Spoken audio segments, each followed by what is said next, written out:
What a great day we've got to go out and harvest some venison. But before I get to that, I want to talk about a new product the SSAA has, and that's their gold membership. For just $25 upgrade on your normal membership, you get $25,000 worth of accidental damage, loss and theft, both here and at home, for your firearms and fixed accessories. Now that's got to be the bargain of the year. Simply put, that's about the cost of a box of ammo. With that peace of mind, let's go and find Shane and harvest some meat.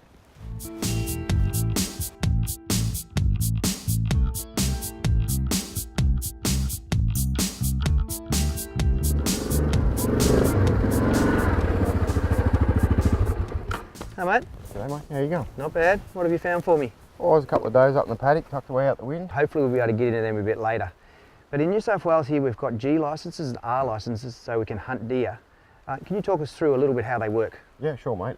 Your G licence will give you cover for hunting on private property, and your R licence, which is a restricted licence, would give you access to state forests and public land and that sort of stuff. So obviously with the G licence I still need permission to get onto private land, but with the R licence, tell us a little bit more about what needs to happen there. Okay, your R licence, which is your restricted licence, is for public land in New South Wales and New South Wales only. Every state's different, so jump on the SSAA national website and just check the regulations for every state.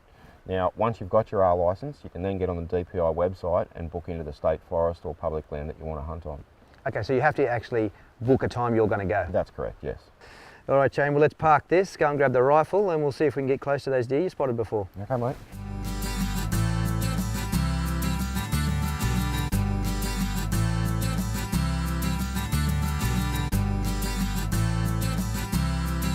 Some nice signs here, Shane. Yeah, plenty of fresh track, mate. Over the top of the quad bike tracks from this morning. Yeah, I can see you're up here playing a bit earlier. Yeah, it's still a bit sticky though. Hang on. What are you seeing? Lantana, see the lantana up to the left of the water? Yeah. Well, mate, I can see that bush moving right there. Can't tell what it is though. Me either. Come on, mate.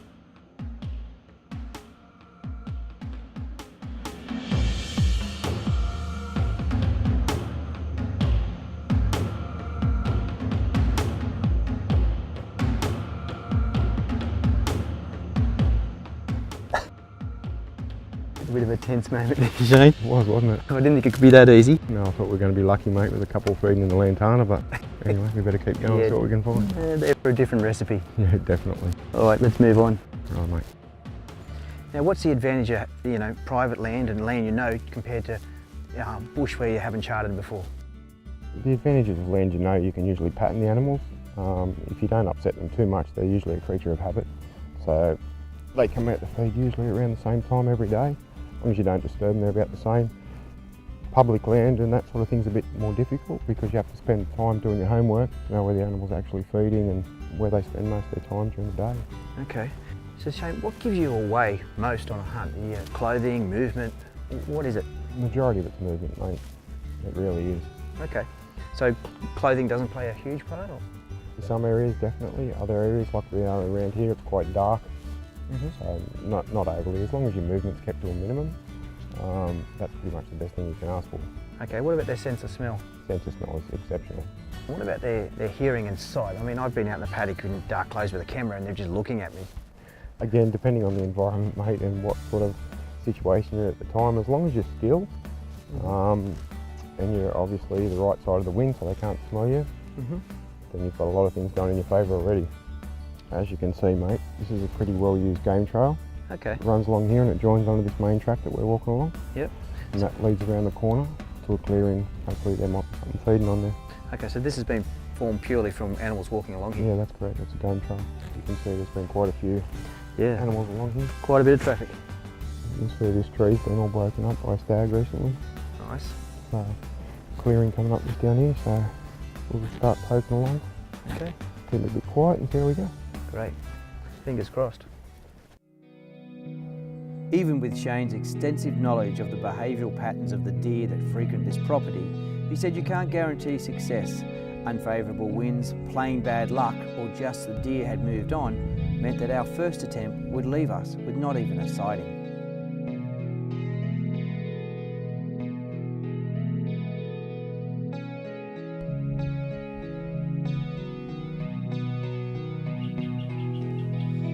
Now Shane, what's our best approach to an area that might hold game?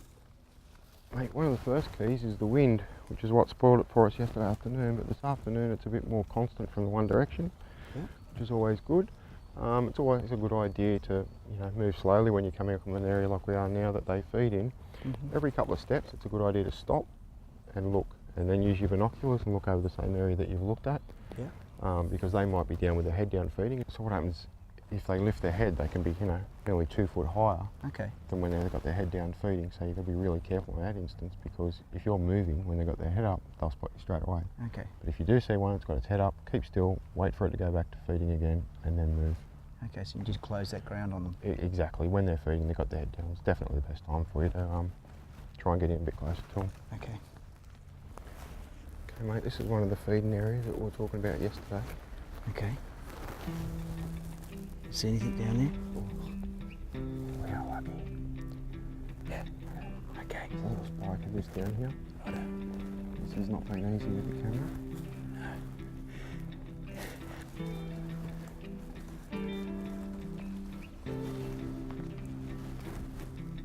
You see him okay?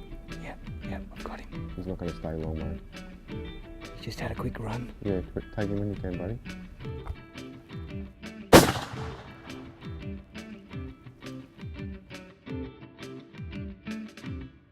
That's the one, mate.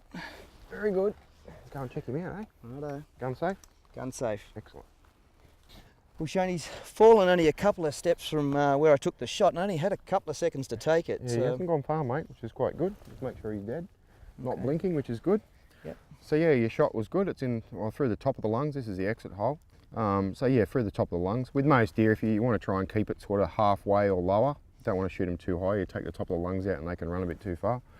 Otherwise, your heart's sort of located down here quite low in the rooster. Yeah. Otherwise, for meat, neck shot, depends on the circumstance. Every circumstance is different, and this one didn't give us much time to sort of No, I only had a little around, fraction did of he? a second there to take the shot, and here he is.